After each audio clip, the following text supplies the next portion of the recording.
Fala, Chico, tudo bem? Bem-vindo. Tudo bem, Miguel? Bem, muito obrigado pelo convite, boa noite. Eu cheguei de Brasília há pouco tempo e, olha, cenas patéticas, muito cinismo, muita mentira, muita falsidade. Depois o pessoal fala Congresso inimigo do povo e alguns ficam indignados, se sentindo ofendidos. Fazem por merecer. O que nós vivemos nos últimos 2 dias foi algo inaceitável. E se valer a regra, porque o Hugo Mota não fez nenhuma advertência mais séria, o máximo que ele falou nesse seu discursinho ali de abertura, a sessão durou 14 minutos, só para dizer que ele ainda era presidente da Câmara e podia abrir as sessões. Cercado pelos que ocuparam a mesa e tomaram de assalto, impediram os trabalhos por 2 dias, impediram as vozes de se manifestar, uma coisa absolutamente autoritária e antidemocrática. E o Hugo falou, o que aconteceu ontem e hoje até agora não foi bom, não foi bom, precisamos dialogar, todas as partes. Nós não temos nenhuma identidade com a parte que fez isso para impor uma pauta do seu exclusivo interesse, oportunista, casuística, para defender Bolsonaro. Sai fora, não é assim que funciona. Pode-se obstruir sessão, tem no regimento a possibilidade de obstrução. Nós já fizemos muita obstrução contra matérias que a gente julga que não são de interesse público. Agora, isso não foi obstrução, isso foi um bloqueio assim, súbito e covarde, e eu estava inscrito para falar na terça, para falar na quarta, naquela parte de discursos parlamentares, para discutir as matérias da pauta previamente anunciada. Não pude fazer nada disso porque um grupo minoritário tomou de assalto, sequestrou a mesa diretora. É abominável. Se a moda pega, aí se eles conseguirem pautar a anistia, nós vamos fazer a mesma coisa, então, tomar de assalto a mesa diretora, botar corrente. Duro, né? Muito ruim. E, aos olhos da população, que nem está muito ligada nisso, quer saber o preço da comida, quer saber a locomoção, quer saber a moradia, quer saber políticas públicas de saúde, sobra para todo mundo, né? A falta de credibilidade do parlamento só faz crescer. Agora, Chico, além desse comportamento desse grupo bolsonarista durante essa ocupação, essa obstrução física, né, que não é uma obstrução, como você bem observou, uma obstrução legal, houve o comportamento pós, né, quando eles ali saíram da mesa, mas continuaram cercando, inclusive, o presidente da casa, Hugo Mota. Naquele momento ali, a gente até comentou, o deputado Alexandre Ramagem fez uma live dizendo que havia um acordo e que eles iam cobrar esse acordo para botar o PL da anistia em pauta. Depois, o líder do PL na casa, Sóstenes Cavalcante, hoje diz que não, que na verdade foi mal interpretado, os deputados do bolsonarismo ali foram mal interpretados com tudo que eles circularam ontem à noite nas redes sociais, dizendo que na verdade era um acordo com os líderes partidários, pedir desculpa para o Hugo Mota. Como é que você vê esse comportamento pós-ocupação que aconteceu e também a reação do Hugo Mota, né? Está havendo aí uma condescendência em relação a esse tipo de comportamento, Chico? Uhum. Bom, em primeiro lugar, essas narrativas, essas interpretações obedecem a um desejo dessa turma de extrema-direita de dizer, de passar adiante a versão de que a ocupação criminosa da mesa diretora da Câmara e do Senado foi vitoriosa, deu certo. Então, o argumento da força prevalece em relação à força dos argumentos, que é o próprio do parlamento. Eles querem passar essa versão. O Ramagem, sabemos bem quem é, né? O homem da ABIN, que é do núcleo crucial do golpismo, está como réu, muito provavelmente será condenado. Pois bem, ele e outros passaram essa versão que houve um acordo, ao que tudo indica, pelo que eles falaram, com o próprio Hugo Mota, a ponto de... Fui eu que cobrei hoje, na primeira fala na sessão, que abriu ao meio-dia. Quinta-feira a sessão é com uma pauta mais amena, tradicionalmente. O Hugo Mota fez questão de ficar durante toda a ordem do dia lá, de meio-dia às 2h, para dizer que é o presidente, né? E eu, quando fui falar, me dirigi a ele, falei: presidente, parabéns por estar ocupando a cadeira que é sua, fala com a autoridade quem não votou em Vossa Excelência para a presidência da mesa, como o pessoal, de resto, votou no Henrique Vieira, nem houve segundo turno, mas, de qualquer maneira, ainda bem que Vossa Excelência é eleito e tem que assumir, dirigir os trabalhos. Ninguém está questionando sua eleição, a não ser quem, inclusive, que se diz eleitor seu e que fez isso aí nesses 2 dias, durante 40 horas, eles impediram o funcionamento da Câmara dos Deputados do Brasil. E aí o Mota não falou nada, ele é desse estilo, né? Ele está visivelmente, não sei se é assustado, contrariado, abatido, deprimido.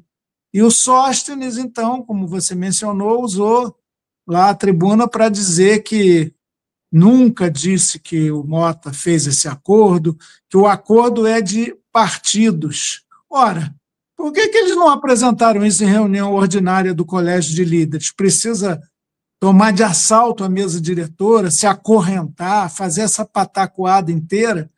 É meio tresloucado, na verdade. E eles dizem que vão pautar mudanças na prerrogativa de foro, mudanças a lei da anistia, quero ver o que vai sair de lá, que anistia é essa, também canhestra, fora de lugar e de hora, o processo ainda nem se completou, e também o impeachment de Moraes, que é a atribuição só do Senado. O Ciro Nogueira, que é dessa turma, já disse que não assina porque aprendeu a ser realista, que isso não passa no Senado de jeito nenhum.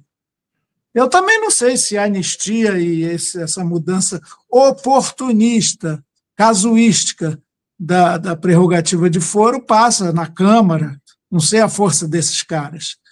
Na verdade, eles tomaram uma medida de força, mas concretamente eram 40 lá em cima, na mesa diretora, e 292 ali embaixo, que deram presença, porque eles boicotaram a sessão também, até um determinado momento. Depois declararam lá presença para não ganhar falta, não ter desconto. Mas, enquanto eles estavam boicotando, eu vi no painel, fiz questão de olhar, éramos lá embaixo 292, que configura uma maioria evidente. Então, não sei. E o Hugo Mota foi muito fraco, na verdade. Primeiro, ele ficou como presidente remoto quase 40 horas. Desde terça, estava lá na Paraíba, sei lá que ele não percebeu que a prisão domiciliar, com todas as mordomias do Bolsonaro, ia causar algum estresse e era importante ele estar lá no posto. Voltasse segunda noite lá de onde ele estava, Paraíba, sua terra natal, para assumir ali a Câmara. Não. À tarde de terça, ele considerou voltar, só chegou à noite, cancelou a sessão da terça, ou seja, vitória dos sequestradores das mesas diretoras da Câmara e do Senado, lançaram uma nota, a do Alcolumbre foi mais forte, mais firme, e ontem esse desfecho aí que nós acabamos de ver aqui. Ele ficou cercado num visível constrangimento por essa turma que tinha tomado de assalto a sua própria cadeira. E ele falava: peço que abram espaço para a mesa diretora ocupar os seus postos. E, em vez de dizer determino que desçam, vão lá para baixo onde ficam todos os deputados. Mas não, aquela turma ficou lá em cima, cinicamente aplaudindo o Hugo Mota, mas o que houve é que, às expensas de Arthur Lira, o ex-presidente, olha a inversão de papéis, eles alegam que fizeram um acordo desses partidos, União Brasil e PP, com o PL, com a extrema-direita, para pautar a anistia e outras coisas. Semana que vem. Bom, quem põe na pauta é o presidente da Câmara, ele tem essa prerrogativa. Vamos ver se ele vai ceder a essa chantagem a essa pressão. Se a moda pega, nós vamos pagar a luz, desviar coisas lá para fazer com que a pauta contenha projetos do nosso interesse. Vira bagunça, caos, vergonha para o povo brasileiro. E aí vem esse epíteto, Congresso inimigo do povo, e o pessoal reclama. Pois é, Chico, a gente está vivendo aí ainda sob ataque do Donald Trump, dos Estados Unidos. O tal tarifaço entrou em vigor ontem, dia 6 de agosto. 36% das nossas exportações estão sob tarifaço aí do Trump. Ele virou um trem de governo do Trump, né, porque agora tarifou também a Índia em 50%.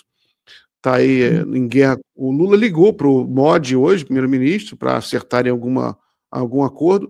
Mas, enfim, o negócio é que o Trump está atacando o Brasil, né? É claro isso. Esses deputados de ultradireita, você acha que eles vão aí ficar grudados no Trump o tempo inteiro, mesmo com essas violências contra o Brasil? Como é que você está vendo isso?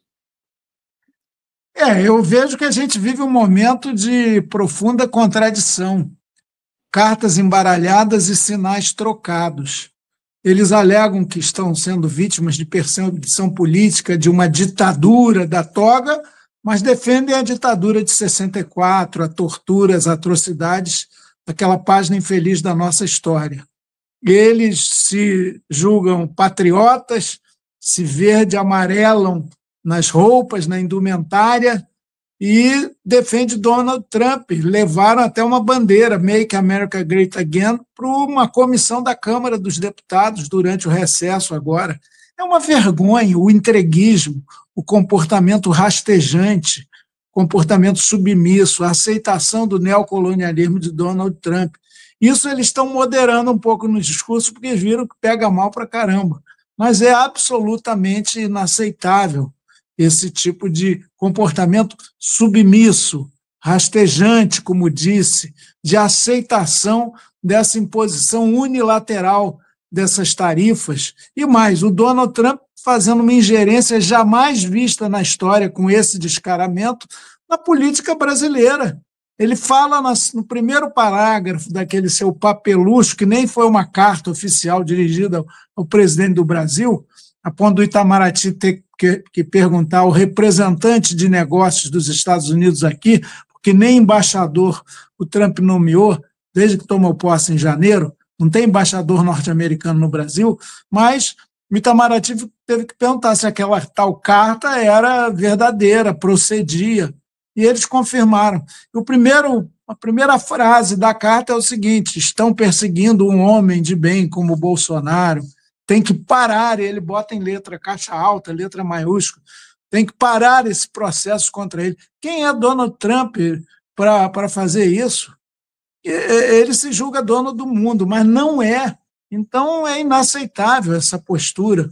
E é claro, cria problemas, gera desemprego, não é pouca coisa afetar 36% das nossas exportações para os Estados Unidos, mas nós vamos dar a volta por cima, nós vamos resistindo, encontrar caminhos alternativos, apoiar pequenos e médios e a agricultura familiar, sobretudo do mel, que dependia muito das exportações para os Estados Unidos, essa pequena agricultura, essa pequena cultura do mel lá do Piauí, sobretudo.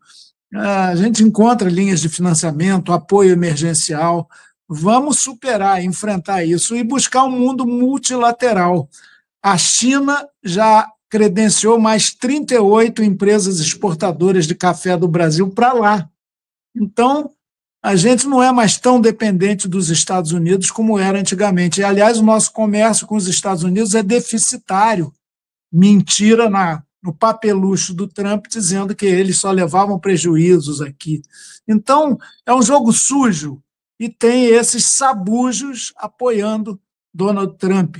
E esses caras, eles vão ter que se haver com a população e com o eleitorado no ano que vem para explicar o seu comportamento subalterno. Agora, o que está em curso no parlamento brasileiro é a continuidade do golpe. Amanhã é 8 de agosto, O 8 de agosto, que encerra essa semana, lembra muito o 8 de janeiro de 2023, quando eles culminaram um longo processo golpista com aquela tentativa de desestabilizar totalmente a República. Com uma semana de governo Lula, eles iam ocupar os prédios dos três poderes, se de lá fossem escorraçados, como foram, eles iam ficar na praça dos três poderes, queriam um decreto de garantia de lei e ordem para inibir o governo recém-impossado e eleito legitimamente, para ficar sob o tacão dos militares. Felizmente, Lula, aconselhado por Flávio Dino, lembre-se, não decretou garantia de lei e ordem, passa o controle militar, fez intervenção, sim, ali no Distrito Federal, que foi conivente com a sua polícia militar para essas invasões do 8 de janeiro. Agora estão tentando fazer com punhos de renda, gravata, escudinho de deputado ou de senador, um novo golpe. Tentaram com esses 2 dias de ocupação e o embate continua. Semana que vem tem mais. E nós vamos resistir, nós vamos trabalhar com toda a nossa força argumentativa para impedir essa violência institucional e parlamentar que eles estão cometendo. Chico, em relação a essa tentativa continuada de golpe que a gente tem aqui no Brasil, uma das figuras centrais disso, se não talvez a central, é o deputado federal Eduardo Bolsonaro, cuja licença, inclusive, já terminou, ele continua nos Estados Unidos, e hoje, numa entrevista, o presidente da Câmara, Hugo Mota, descartou a possibilidade do deputado, filho do ex-presidente Jair Bolsonaro, exercer a sua atividade legislativa à distância, aliás, era só o que faltava, né? Mas, ao mesmo tempo, não apontou nenhum tipo de análise, de punição, de responsabilização do parlamentar, inclusive deixando entender que provavelmente vai acontecer com Eduardo Bolsonaro a mesma coisa que aconteceu com Chiquinho Brazão, que tinha até parecer favorável à cassação dele no Conselho de Ética e Decoro Parlamentar, mas isso nunca foi para plenário. Caso isso aconteça também, o Eduardo Bolsonaro acaba perdendo o mandato, mas por falta. Não é mais uma desmoralização para a Câmara dos Deputados? Aí, como você mesmo fala, Chico, como é que vão reclamar de falar Congresso inimigo do povo se tem esse tipo de postura com alguém que sabota o Brasil diretamente dos Estados Unidos, Chico? Sem dúvida, olha, é um absurdo isso. Agora a gente está inaugurando o deputado remoto, deputado à distância. E tem uma proposta lá, se não me engano, do deputado Evair de Mello, que é também bolsonarista, que estabelece a possibilidade do exercício do mandato parlamentar brasileiro em outro país. É um absurdo, o pessoal não tem nem vergonha de fazer essa proposta, mas isso não vai passar, evidentemente. Quando o Hugo Mota, que é hiper devagar, quase parando, ele diz que não, aí ele não pode e tal. Agora, tem que ser caçado, evidentemente. Ele é um traidor da pátria, comete diariamente crime de lesa pátria. Num debate que ele fez comigo na rede CNN, há um mês atrás, ele disse: eu sou muito mais importante como deputado aqui, em Nova York, ou Washington, sei lá onde ele mora, no Texas, ou do que no Brasil. Quer dizer, desmerecendo os 700 mil eleitores que teve em São Paulo e o mandato parlamentar, que devia ser motivo de orgulho e tem que ser exercido efetivamente. Ele é um deputado, eu não digo autoexilado, não, eu digo foragido. E para tramar com a credencial de deputado, que ainda é contra o Brasil, totalmente. Ele briga até com seus colegas da extrema-direita, quando querem negociar um pouco, ele quer estrangular, ele quer ajudar essa política neocolonial do Trump. É patético, é absurdo. Não dá para suportar isso, não dá para achar normal, não dá para achar bonitinho. É uma vergonha total. E ele é deputado federal, foragido, refugiado, autoexilado, apátrida. E nós temos uma representação contra ele no Conselho de Ética, mas demora, ele não vai aparecer, ele está já, como você lembrou bem, com a sua licença vencida e continua lá, e agora recebendo salário. porque a licença dele para tratar de assuntos particulares, olha a fraude aí, mais um crime. O motivo explícito, oficial, escrito, testemunhado é licença para fins de tratar de assuntos particulares. Não é nada disso que ele está fazendo. E ele agora, como a licença acabou, ele pode faltar. Tem uma margem até grande de faltas possíveis, mas ele está recebendo salário, assim como sua assessoria, o que é um absurdo, ser pago pelo povo brasileiro para tramar contra os interesses do povo brasileiro. Pois é, Chico. Perguntaram aí para uma IA se um deputado americano fizesse o mesmo que ele está fazendo, né, o que aconteceria? A resposta é sinistra. Porque a IA disse que nos Estados Unidos o deputado sofreria ou prisão perpétua ou pena de morte, em função da legislação americana. A legislação americana é muito pesada contra a traição da pátria. Mas, Chico, na semana que... Como é que você está esperando aí os próximos capítulos? Semana que vem começa terça, né? Segunda não tem sessão, terça. Qual é a sua expectativa? Como é que vai retomar? Como é que a Câmara vai retomar os trabalhos? Pois é. Eu não sei. Está nebulosa a situação. O Hugo Mota está sem poder. Ele é um presidente completamente esvaziado hoje. Eu não diria decorativo, mas está beirando essa situação. Primeiro tem que ter uma reunião do Colégio de Líderes, porque sempre, tradicionalmente, a pauta se define a partir de uma reunião do Colégio de Líderes às quintas-feiras à tarde. Não aconteceu hoje essa reunião. Imagino que eles vão se reunir na terça ou na quarta. Tem uma pauta já que precisa ser vencida, já publicada. Era compromisso de campanha de Hugo Mota fazer o que Arthur Lira nunca fez, que é pauta na sexta-feira para a gente se preparar, examinar as matérias, as nossas assessorias, que sabem mais do que nós, deputados, em geral são muito competentes, elas examinarem essas matérias e a gente fazer um bom debate democrático, discutir. Tem as comissões, tem a CPI da fraude no INSS, e tem matérias importantíssimas para serem apreciadas, de interesse do povo brasileiro, como, por exemplo, a isenção do imposto de renda para quem ganha até R$5 mil e diminuição desse imposto para quem ganha até 7 mil. Não é a tabela toda que precisava ser revista, mas é um passo importantíssimo, até porque lá no topo tem o aumento em 10% da taxação do imposto de renda, das alíquotas, para quem ganha acima de 50 mil mês, para quem ganha juros e dividendos. Então, houve muita resistência contra isso. Vai ter resistência até no plenário, mas essa matéria tem que ser pautada. Outra é a PEC da segurança pública, amplamente discutida, debatida, iniciativa do governo federal. Outra é a questão da jornada de trabalho, 6x1, que é exaustiva, é pesada, é injusta. Vamos discutir isso. Tem uma proposta lá, liderada pela deputada Érica Hilton. Vamos discutir, debater isso, e mais um sem número de projetos que dizem respeito à vida da nossa gente. E eles estão pensando em anistia, prerrogativa de foro para livrar Bolsonaro. Eles só pensam no próprio umbigo e numa pauta que não interessa a maioria da população. Eles querem um aval ao golpismo permanente.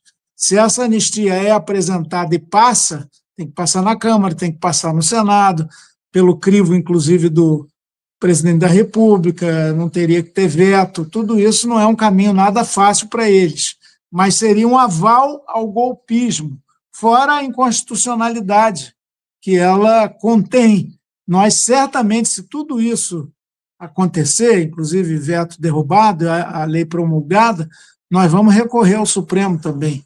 Mas eu acredito que tem muita água para correr debaixo dessa ponte, muita luta, muita resistência, e a pressão da opinião pública pelo sem anistia para golpista é fundamental. Agora, O futuro é incerto. Alguém já disse que no Brasil até o passado é incerto, que dirá o futuro hoje na Câmara dos Deputados e mesmo no Senado. Eu não sei quais são as últimas lá. O Alcolumbre foi mais firme em exercer o seu poder de presidente do Senado do que o Hugo Mota em exercer o seu poder de presidente da Câmara. O Alcolumbre chega e fala assim, isso aqui eu não pauto de jeito nenhum. Pá. Então, é uma postura correta, corajosa e necessária. O Hugo Mota está mais pusilânime. Muito bem. Glauco, vamos liberar o Chico. A gente tem até outro convidado. Chico, muito obrigado por aceitar conversar com a gente aqui. Forte abraço. Bom final de semana para você. A gente se fala em breve. Valeu, Miguel. Obrigado a vocês. Boa noite para a família Fórum. Valeu, obrigado.